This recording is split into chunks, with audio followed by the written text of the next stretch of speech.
What up guys, welcome back to the channel. And a couple weeks ago I did a video breaking down all of the best weapons, sword weapons for rogues, how good they match up in the main hand and offhand throughout the rest of the game. And so today we are doing the next part of that series, which is going to be breaking down all of the best daggers in the entire game. Now, the reason why I want to get this video out today is because with AQ coming out soon, and everybody after this week is no longer going to be focused on their speed runs, which this week we're still doing speed runs. So if you want to focus on that, I do break down all of Onslaught's progresses, calamities, all of their techniques and all of their secrets technically. And as well, if you're a rogue and you want to know what to do and where to use cooldowns, I'd go over that. But today we're just talking about the weapons, and you do need to focus on your loot prio for next phase. Either way, pretty much throughout the entire game, as a melee, weapons are your biggest increase to DPS. So today we're going to break down all of the daggers in your main hand and your offhand, and what exactly is best, and how much of a DPS increase it is. So with that said, make sure to like and subscribe if you like this type of video. My name is Sarth, and let's get right into it.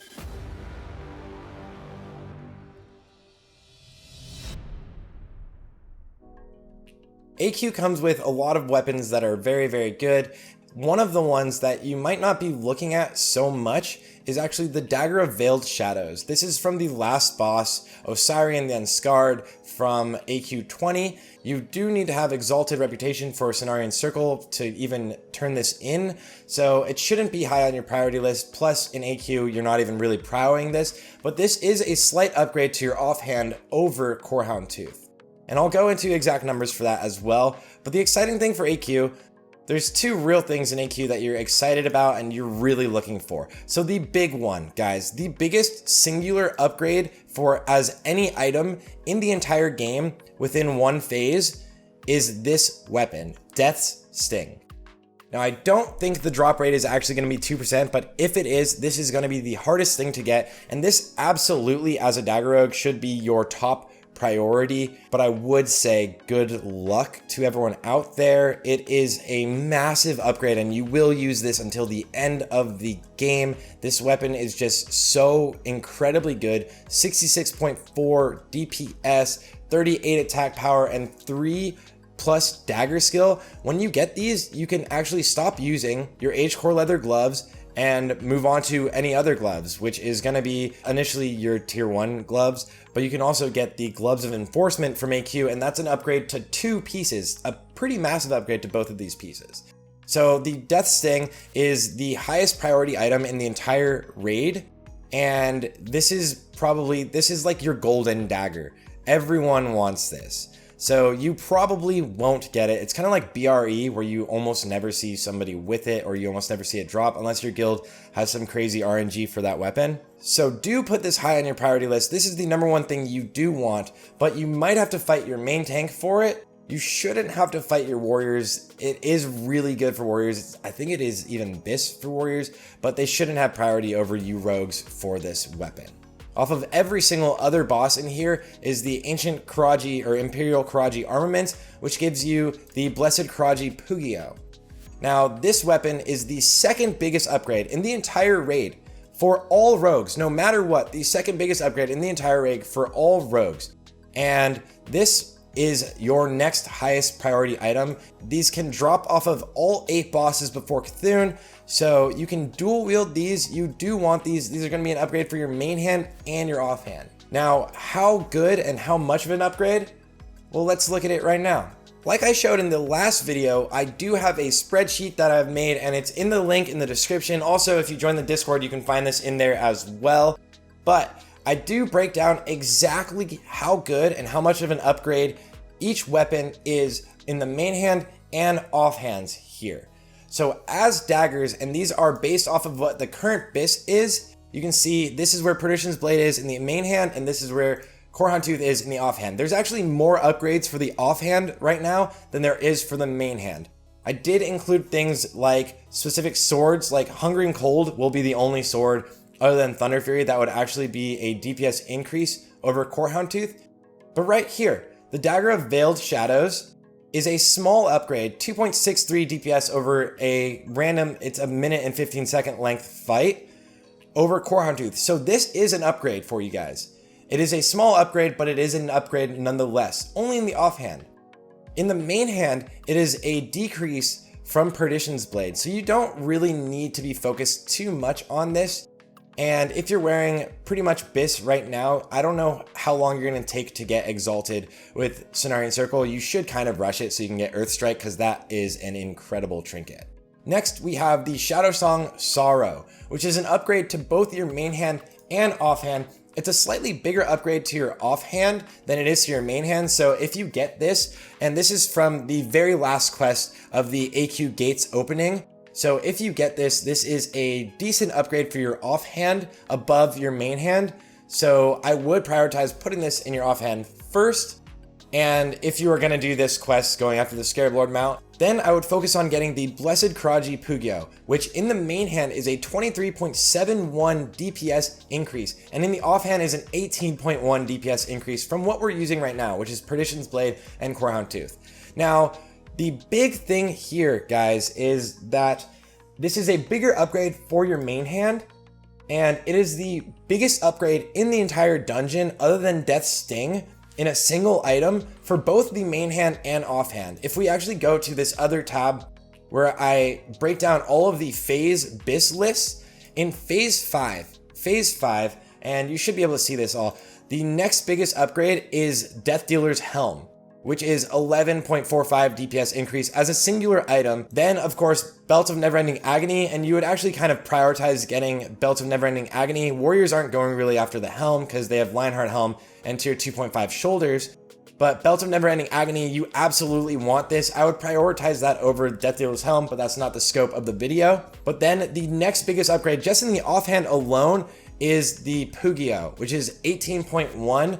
And again, in the main hand, it's an even bigger upgrade. But then, oh, guys, Death's Sting. And with Death's Sting, you switch to tier 1 gloves. This is the biggest singular DPS increase out of any phase, out of any one item in the game. And that is a 50.1 DPS increase. This is huge. And then once you get Gloves of Enforcement, it's another 8.34 DPS increase. So almost 60 DPS just in your main hand alone. And it will boost the damage of your offhand, because you're also going to be having the extra attack power from this, and you're also going to be switching your gloves to something that's a little bit stronger for you. So again, Death Sting is your primary focus in this raid, but the Pugyo is not something that's worse, right? This is the second best upgrade in the entire raid. It's a bigger upgrade than the sword is for any of Sword Rogues, right? The Ancient Karaji Ripper. This is a huge, huge upgrade. The only thing that would be better than this in the main hand would be your rank 14 daggers currently, but this does actually outperform rank 14 offhand, which is something that's pretty consistent right now as we see. Maladath is a better offhand than the rank 14 sword offhand, and Blessed Karaji Pugyo will be a better, pretty significantly better offhand than the rank 14 dagger offhand. Now, the only things that are better possibly in either main hand or offhand are both from Naxxramas. So in the next phase, guys, we have multiple weapons from Nax, and the big item, which is pretty much the big item that everyone is focused on, is always the Kel'Thuzad weapons. The weapons from KT, Gressil, Hungering Cold, and of course, King's Fall, which in itself is technically the highest DPS weapon in the game. King's Fall is an insane weapon with a decent drop chance if it's actually 21.7%. So you could have a good chance of getting it. You'll have a lot higher of a chance of getting King's Fall than you will the swords. And most people, like every warrior, is even going for the swords once you get to that point. But I will do a video breaking down swords versus daggers moving on. And just as a baseline, if you want to see that as flat DPS numbers, daggers, the only time daggers really does outperform swords in a singular target fight is next phase in AQ, and then swords comes out on top again. But I do want to say that daggers is going to be a lot more of a riskier situation, and I will break that down in another video next week, again talking about daggers versus swords moving on throughout the rest of the game. Okay, back into the daggers, the singular daggers. Looking in the main hand, there are 3 weapons from Naxxramas that you are really focused on, especially if you don't have Death Sting, which I would not plan on having Death Sting, guys. 98% of us are not gonna have Death Sting. Almost every rogue is not gonna have it. What if your main tank takes it first? What if you never see it drop the entire phase? It honestly could happen to a lot of us. And then there's other rogues, if you have other dagger rogues and they're looking for it. In Naxx, we have 3 big weapons. Harbinger of Doom, which is better than BQP in both the main hand and offhand. Actually, all 3 of these weapons are both better in the main hand and offhand.